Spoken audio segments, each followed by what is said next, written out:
¿no? Teniendo unos pequeños problemas técnicos, no se preocupen, Reza va a volver a continuar y tendremos nuestra charla. Reza nos va a hablar acerca de Jakarta Enterprise Edition, este cambio que se hizo de Java Enterprise Edition a Jakarta Enterprise Edition cuando se convierte ya en un proyecto de So la... hopefully you guys can hear me now. I don't know why you can't see my video, but I'm going to start sharing my screen and not worry too much about the video. So just let me know if you can confirm for me when you can see my screen, and then we'll just get started. I can see your screen now, and I can see your slides. Please go ahead. All right, excellent. All right. So for those of you who don't know me, my name is Reza Rahman. In my day job, I'm Principal Program Manager at Microsoft for Java on Azure.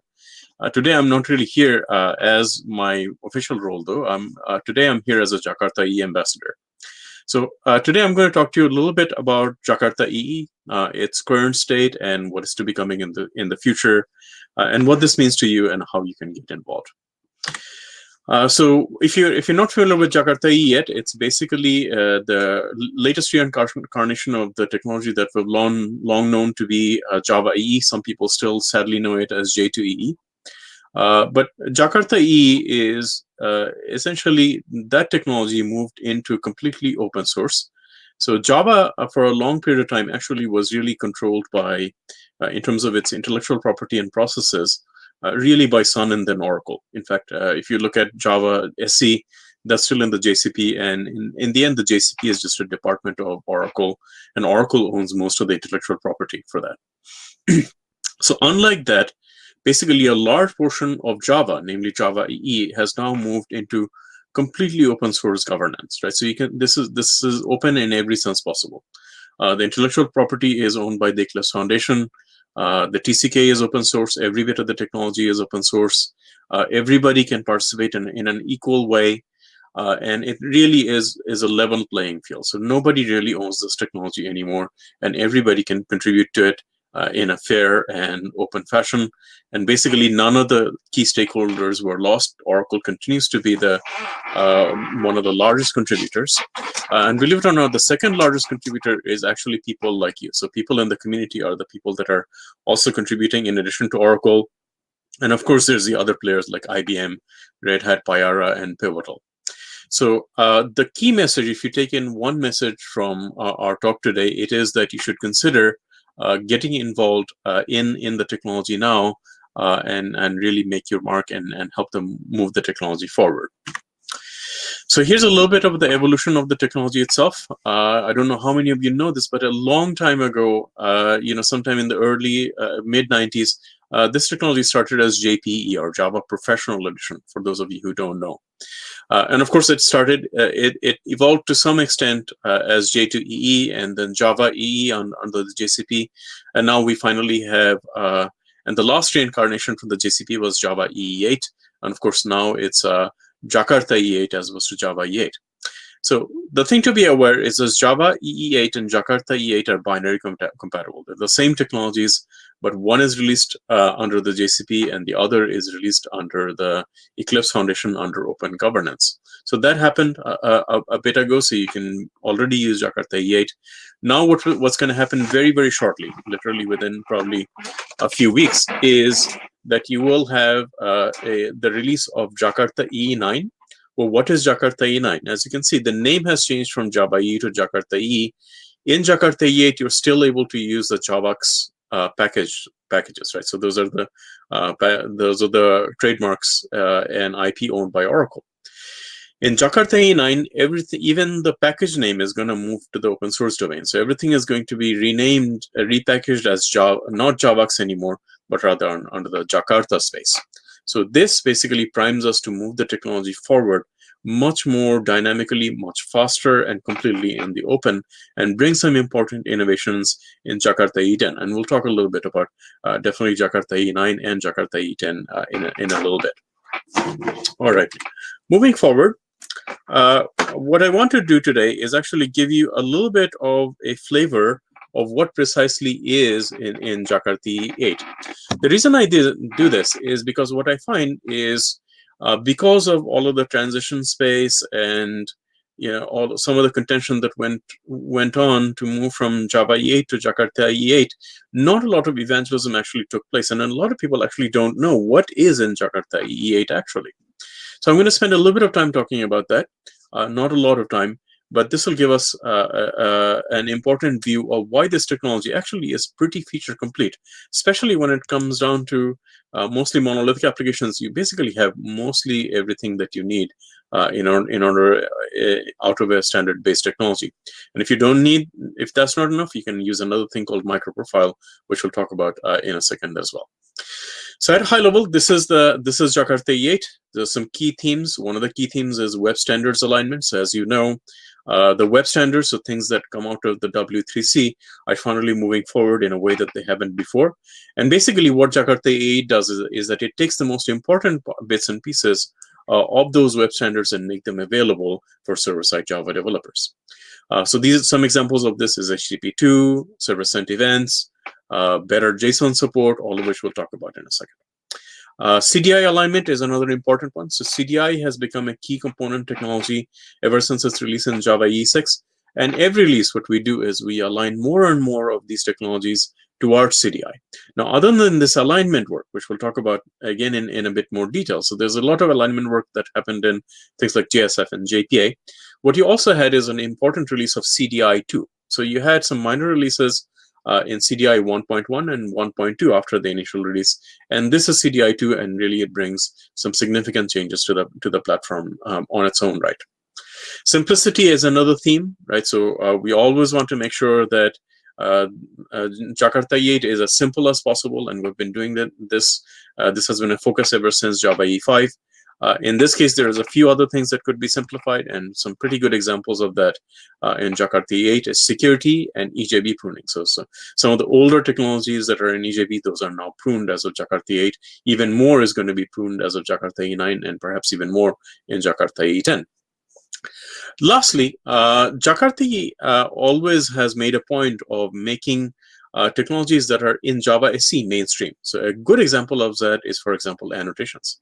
I don't know how many of you know this, but really Java E was a technology that was the first proof of concept of how annotations can be applied at a mass scale in a mainstream enterprise technology. So similarly, there's Java SE8 was an excellent release. There was a number of important features that went in there, things like repeatable annotations, the Datetime API, streams, completable features. A lot of this, again, was taken from the Java SE, and you can actually see how it applies in the real world through various Jakarta E8 technologies like faces and persistence and REST and bean validation. Now, the other thing you'll notice if you've been paying attention is look at these names. We're no longer using these acronyms called JPA or acronym called JSF or JAX-RS anymore. One of the key changes with Jakarta is actually now we're using the full names. So no more of these acronyms. It's much more natural sounding names. So we simply can say persistence as opposed to saying JPA. We can simply say REST as opposed to having to say JAX-RS and bean validation and so on. All right, so Servlet 4 is a really good place to start. It's probably one of the key changes that happened in Jakarta E8. If you haven't paid attention to it yet, you really should. So the principal goal of Servlet 4 is really to bring HTTP2 support to server-side Java developers. HTTP2 has been almost 12 years in the making, right? And there's some very important changes that went into HTTP2, and those are important changes that we as Java developers should know and take advantage of. So in order to understand HTTP2, you kind of have to take a time machine back with me, back at the very early days of the internet. Right, so when you had things like Netscape Navigator, how did the world look like? How did the web look like at that point in time? Well, the web really looked a lot like a bunch of Wikipedia pages. So you had text, a few graphics here and there, and hyperlinks, and that would pretty much be your page, right? So you would click on another hyperlink, and it would take you to another page that is, again, largely textual with maybe a few graphics here and there. So in this world, the model that absolutely made sense was a one-time request and response model. So you would make one request for a resource, you would get some text back, maybe make another request, get an image back, and then when you click on a hyperlink, you request another page. So it's always, the browser and the server are always opening and closing connections constantly. Now, let's take a time machine back again to our current time and take a look at your average web page today. So Google did a study, and what they found out was, on average, in order to load a single page on, let's say, eBay or Amazon or a news site or e-commerce site or even a corporate portal, for each of those pages that you see on the browser, literally you are requesting 40 plus resources. So basically, using HTTP 1.1, you'd be opening up 40 different connections again and again. And this introduces not just that inefficiency, but a lot of other inefficiencies are introduced as a result as well. So the objective of HTTP 2.0 is actually to revisit the protocol and really make sense. Really take a look at, hey, what does actually make sense? Like, what does this protocol need to be in this day and age?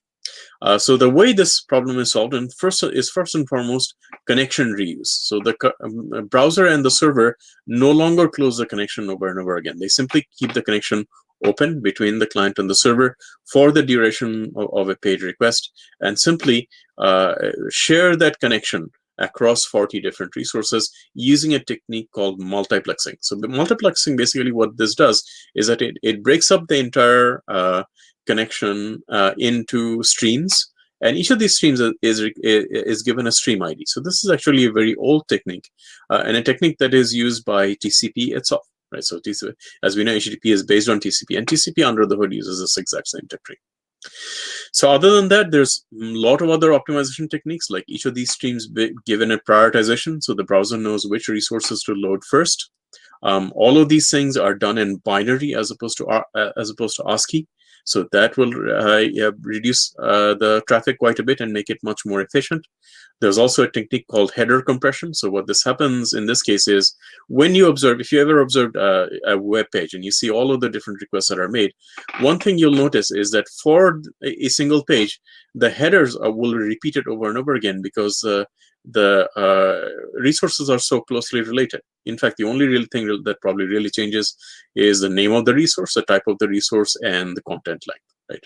So basically, header compression recognizes this fact and maintains state both on the client and the server, so that only the headers that are changed are exchanged, and that's about it. Lastly, there's another feature called server push, right? So when you make that initial page request to the server should know, hey, when you're making this page request, I'm going to give you a bunch of other resources that you will also need to render this page, like JavaScript, CSS, images, video, embedded resources, and so on. And instead of you figuring that out, I'm just going to give you all those resources on your initial request. There you go. And you can cache it and render it when your time allows. So all of these changes for a given page. Now, notice all of these changes are basically at the protocol level, right? So the idea here is that when you upgrade from HTTP 1.1 to HTTP 2.0, you should get at least a perceived performance benefit of 5-fold, right? So your page will look like it's 5 times faster, right? And because all of these changes are in fact at the protocol level, you do not need major changes in the Servlet 4 API. So all Servlet 4 really needs to ensure is that a Servlet compatible engine is properly implementing the HTTP 2 standard.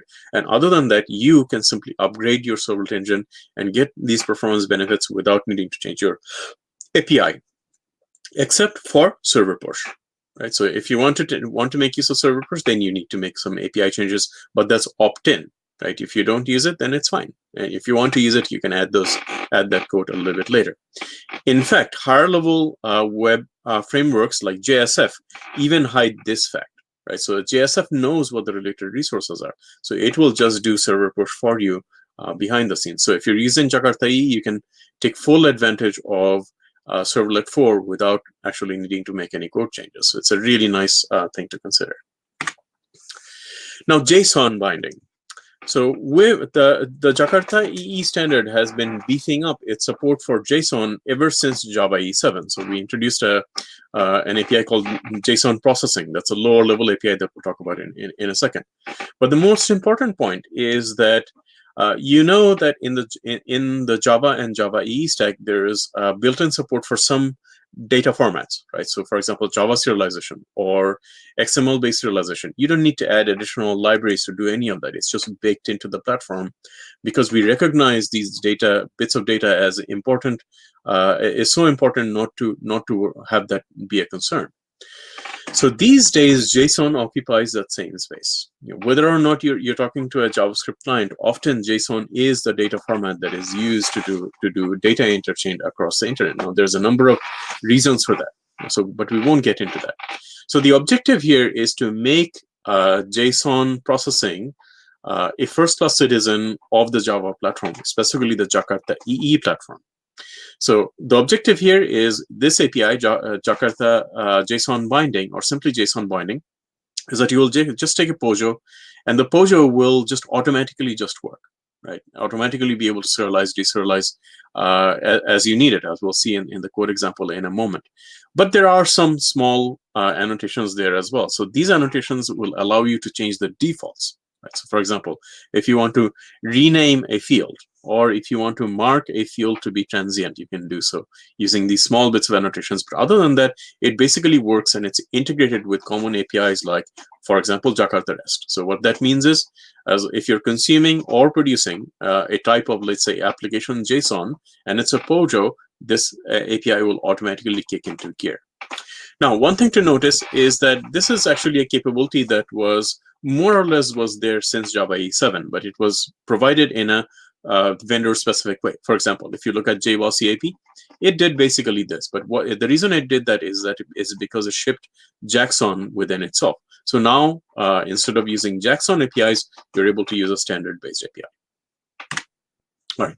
So here's a good example. So let's take a look at this RESTful service that just gets a person. I'm returning a POJO. And all I need to do in order to translate this POJO into a JSON representation is simply place the @produces annotation. Right, so the runtime already knows it needs to produce JSON, so it just does it by default. And in fact, if I need to rename a field, let's say I want to rename name to some other field, I simply place an annotation on the person object called JSON property and rename the field, and that's it. Right, so it's super simple. Now, I talked about the earlier API that was introduced in Java E7 called Jakarta JSON Processing. So this is the JSON Binding API is a higher level API. It works on POJOs in a declarative fashion, POJOs and annotations.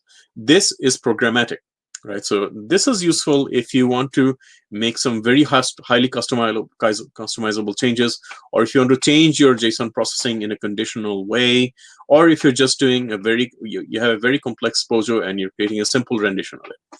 For all of these use cases, it's useful to have a programmatic API. So it looks very much like your older style XML-based APIs. There's a pull API, a push API, a streaming API, a object-based API, as well as a streaming API to do all of this. Now, the major changes in Jakarta EE8 in this is that it's more alignment with web standards, namely two important web standards, JSON Pointer and JSON Patch.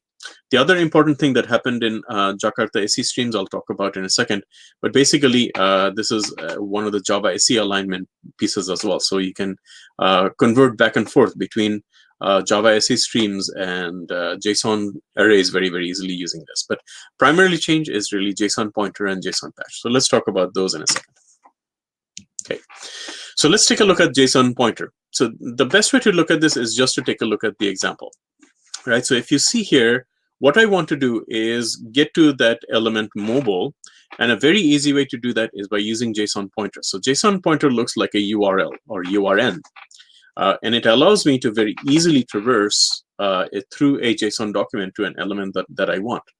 So this basically saves a lot of processing time and operational complexity because I'm able to use that. I'm able to do that in a very simple way. Right. So this is something very, very valuable.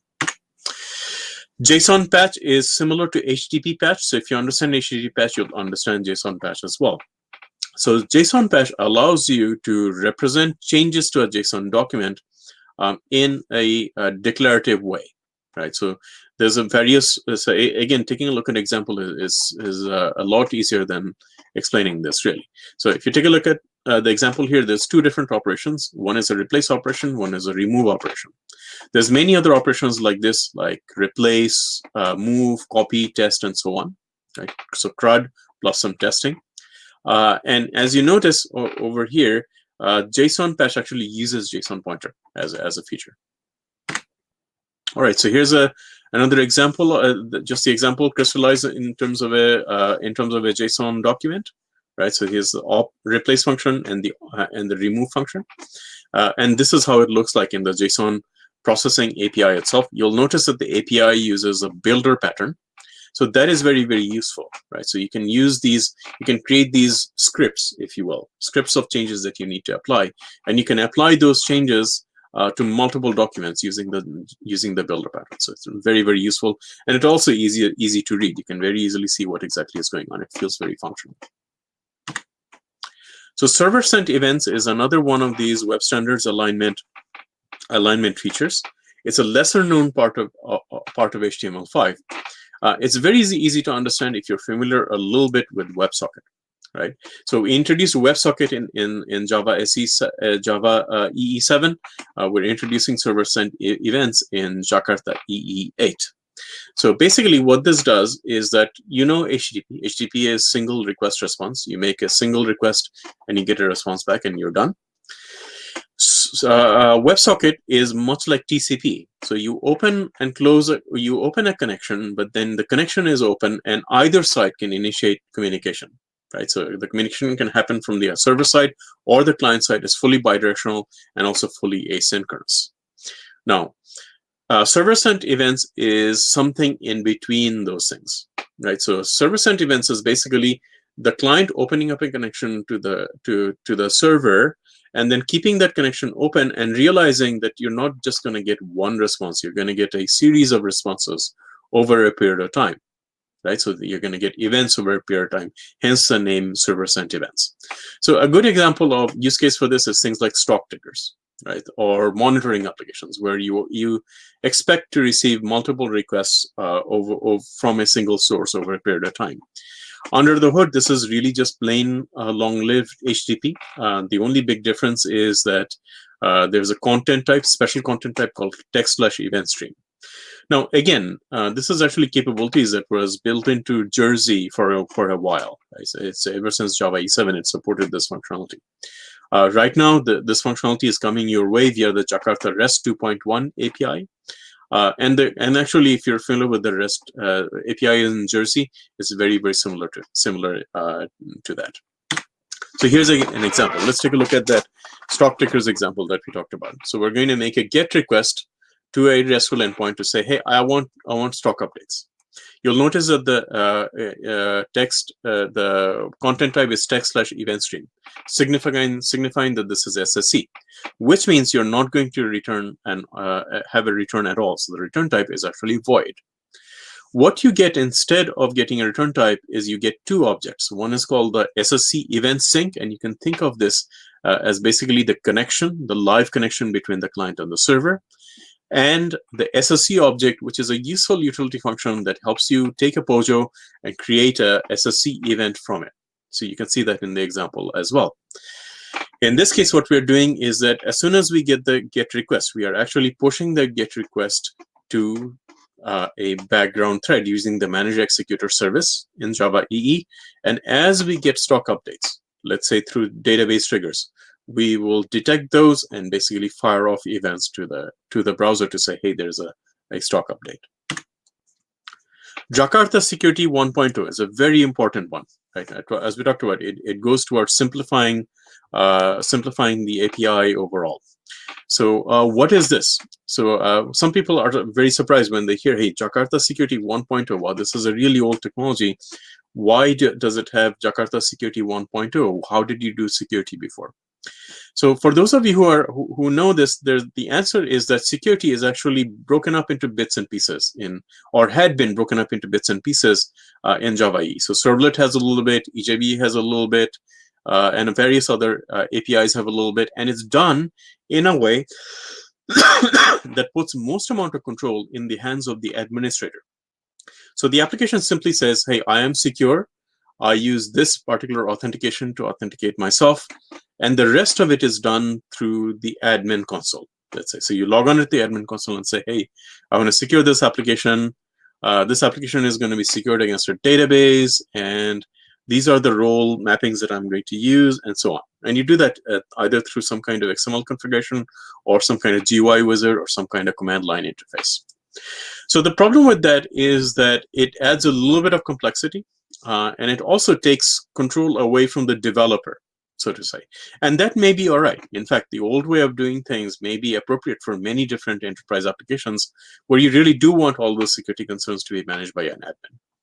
But what the Jakarta Security API does is that it gives you options. So it brings all of those things back into the hands of developers through a couple of different things.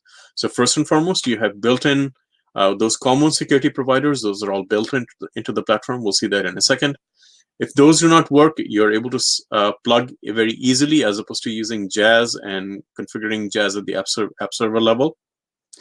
And also, you now have all of those scattered bits and pieces that were in EJB and servlet. All of those are consolidated into a universal security context. So let's talk about that in a second. All right.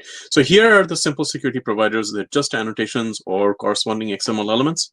As soon as you put this in, bingo, you're done. There's nothing further to configure. Your application is secured against a database or secured against LDAP. Now, let's say that's not the case, and you need some other mechanism, right? Say you have a really ancient database that has a crazy schema that doesn't fit into the neat format that is in the annotation. What do you do, right? Or maybe, let's say you secure files in a file system somewhere or some other proprietary mechanism.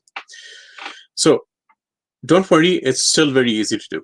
Right, so what you do is you create a CDI object that implements the identity store interface, and you give it the application scope, and that becomes your security provider in your application. And there's just one method to implement. It's called validate. It takes the credentials, usually username, password, and then you'll do whatever you need to do. Let's say inject your own custom service to do validation, and then once you're done, you're going to return the validation credentials result, usually success or failure. In case of success, you'll give the currently logged in username and their permissions, or in case of failure, you'll say, hey, why did this person fail? So here's an example of the custom security context. So it's literally called security context, and you can inject it wherever you want. So you don't have to inject it inside of a servlet. You're not limited to injecting it just in an EJB. If you want to, you can inject it in any given POJO that is CDI capable, even in the data layer. And then once you inject this, you're able to see, hey, who's my currently logged in user? What is their role, and so on. In my example, I'm actually creating a CDI interceptor to it. So I could apply this interceptor on any method that I want, and I'll be able to understand, hey, who's logged in currently for me. So CDI2, as we talked about, also is a major change in Jakarta E8. The biggest change here is that CDI used to be a Java EE specific technology, so you can only use it in Java EE application servers. Weld had some extensions that allow it to be used outside of Java EE application servers. Now all of those things are standardized. So any CDI compatible implementation now will have a Java SE rendition, right? So you can use it outside of a application server context. A good example of that is some of the microprofile implementations like Quarkus. Like this is basically what they're doing. Another one is asynchronous events. We'll talk about that in a second. Portable extensions are one of the key important parts of CDI. One of the reasons for having CDI is to be able to, for people to be able to extend the platform and integrate their own third-party libraries if they want to. And basically in CDI 2.0, a lot of that changes were made. And finally, there was some Java SE alignment. So things like computable features and the Datetime API and repeatable annotations, a lot of those were adopted by CDI 2.0 as well. So talking about events, I don't know how many people know this, but CDI has a very simple and powerful way of exchanging events. Okay, so this used to be all synchronous. Now it's all asynchronous. So you can take a look at this example, and basically this allows you to do asynchronous event handling. I'm running a little bit short, so I'm going to move ahead a little bit faster. So adopting some key innovations, we talked about all of this already. Majority of these innovations can be, majority of Java SE8 can be used as is. Some changes are necessary. Let's talk about those changes real quickly. So one of the interesting examples is repeatable annotations. Prior to Jakarta E8, you needed to use a wrapper annotations, just like you see on the top of the screen. Now you can repeat annotations. So all of the Java EE APIs have now been retrofitted so that you're able to use repeatable annotations just like this. Named query is probably an example most of you are probably familiar with, that now you can just repeat the annotations just like that. To all of the places, and not just JPA, but EJB, JMS, Jakarta email, all of those changes have been taken place for repeatable annotations. The datetime API. So let's say you have a JPA entity just like this one, and you want to use a new datetime API. Well, prior to Jakarta E8, you'll have to write a custom converter because JPA will not understand what this datetime API is. In Jakarta E8, no longer the case, right? So things like bean validation and JPA, as you can see, there's two, a bean validation annotation called past and a temporal annotation from JPA. All of that can now understand the datetime API natively. So same thing for JSF as well. JSF will automatically understand the datetime APIs. Completable feature is another one, right? So this is basically promises for Java, right? It's not blocking like future. But it is much more powerful than that. It allows you to be non-blocking and composable. So one of the places where this is very, very useful is microservices invocations for REST. And hence, the JAX-RS client API now will allow you this RX method. And when you invoke the RX method, it will return you a completable feature that you can use just like this in a very powerful way, just like you would JavaScript promises. Streams, again, there's a couple of different places where this was applied. JPA is one of them. Another one is the JSON Processing API. So you can directly get a stream result and apply the stream processing to it. Do be careful doing this. I've seen some people begin to use this as a replacement to the where clause. Not a good idea, right? So do think about what is the most efficient way of doing things. Doing heavy stream processing is not necessarily going to get you the best result always. All right. There's a few other changes. I'm going to skip these over. The slides will be available. You can take a look at these changes yourself as your time allows, but there's some other important things that I want to talk to you about. So there's a number of Jakarta E8 implementations already out there, right? So keep checking. Basically, the only major one that is still not is WebLogic, and it's going to be certified soon as well. So a number of choices for Jakarta E8. You can begin to use it. Jakarta E9, as we talked about, is going to be released very, very soon. And the major change here is the namespace transition. You can, most of the work is already done. You can get involved and maybe help out a little bit more. Jakarta E9 still targets Java SE8. The idea is to have a Jakarta E9.1 release, probably also by the end of the year, that's going to adopt Java SE11 for Jakarta E. So definitely keep an eye here. And there's still some work to do. You can take a look at the guide that I have linked here if you want to contribute. So Microprofile, this is an important one to talk about because let's say you need to do microservices development and Jakarta E8 is not enough for you. You can begin to mix and match Microprofile. Most of the Jakarta E runtimes also support Microprofile features. So you can take a look at the Microprofile features if you want to. So now that we actually are at a place where we do have a Jakarta E8 release, an important question to ask is, what do you do with Microprofile? So I've been thinking about this for a little while, and I did, I talked to a bunch of my friends, and I still keep talking to people, but it's very clear what people want. People seem to want not two different things, not Microprofile and Jakarta E, but really one thing, even from a naming standpoint. Right? So they don't want two different namespaces. They actually just want one namespace and one technology, so just like they've always had with Java E. So there's a number of possibilities for Jakarta E10. These are some of the possibilities. You should take a look at this in detail. I won't spend too much time on this, but there is a document that is drafted by the Jakarta EE Ambassadors. You can take a look at that and have an in-depth idea of what may be possible in terms of Jakarta E10, and more importantly, how you may be able to help define some of those features. So take a look at the draft right now, and definitely take a look at the slide deck a bit later.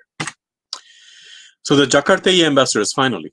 So let's say one of the most important things, as I talked about, the most important thing you should think about is this opens the door for you to contribute, right?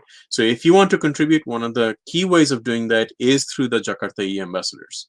So if you want to do that, log on onto Jakarta EE Ambassadors.io, figure out what this organization is about, and one of the easiest things you can do is follow the Jakarta EE Ambassadors, and you'll begin to keep track of exactly what is going on with Jakarta E8.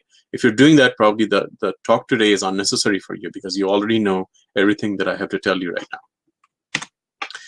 So Jakarta E8 is done. Jakarta E9 and 9 point is coming soon, hopefully followed by Jakarta E10 very soon. And you need to get involved, and please do. And if you have any questions on that, please let me know after out of band or here. So here are some resources. You can take a look at you should follow these resources, and then tell you a lot more about everything that I talked about today. Certainly following the official Twitter handle is also a very good thing. And if there's one alias that you should follow as a developer interested in Jakarta E, it should be the Jakarta E community alias. Right, so that is the link to that is already there as well. So hopefully you'll join us there, and we will see you there. So I think officially out of time. What I'm going to do is stop here, see if I can get my video to work somehow, take some questions for you, and also post links to the slides so you can take a look at the slides yourself.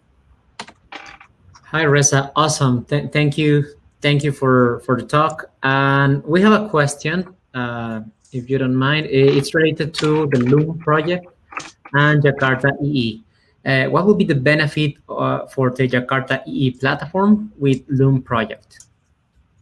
One moment here. Let me. I'm just looking up my slide link here. Let me post my slides first, and it definitely will answer the question. So I'm going to post my slides to the chat. Hopefully, people will be able to take a look at that. Okay, so let me see if I can somehow get my video to work and see why my video is not working.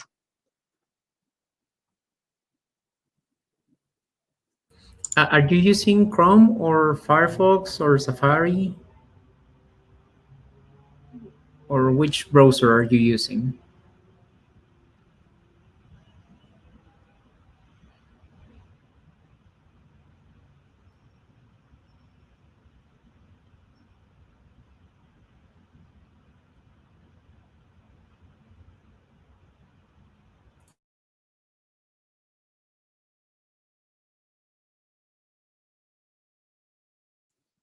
Hi, can you still hear me?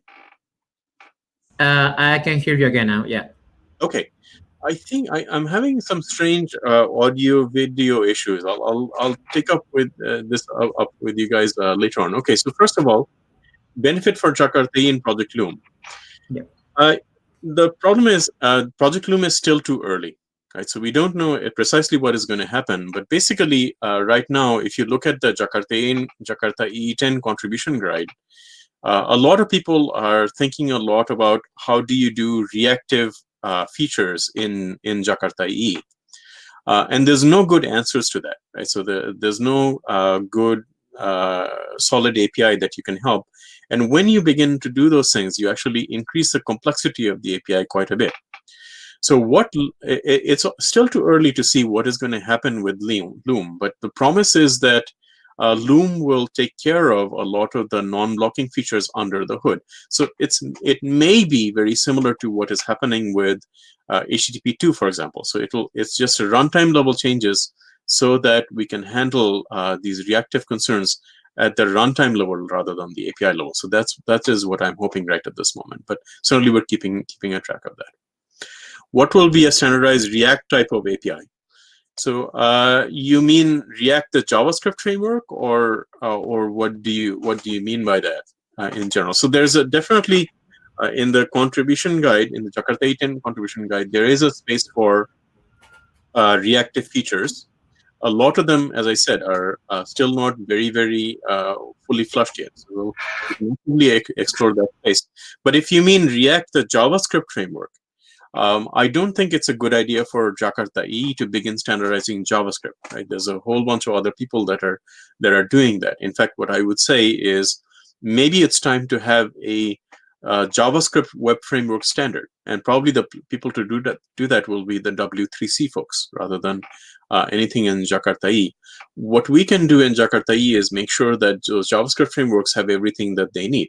So some key capabilities are things like REST, WebSocket, which we added in Java E7, server-sent events, JSON processing.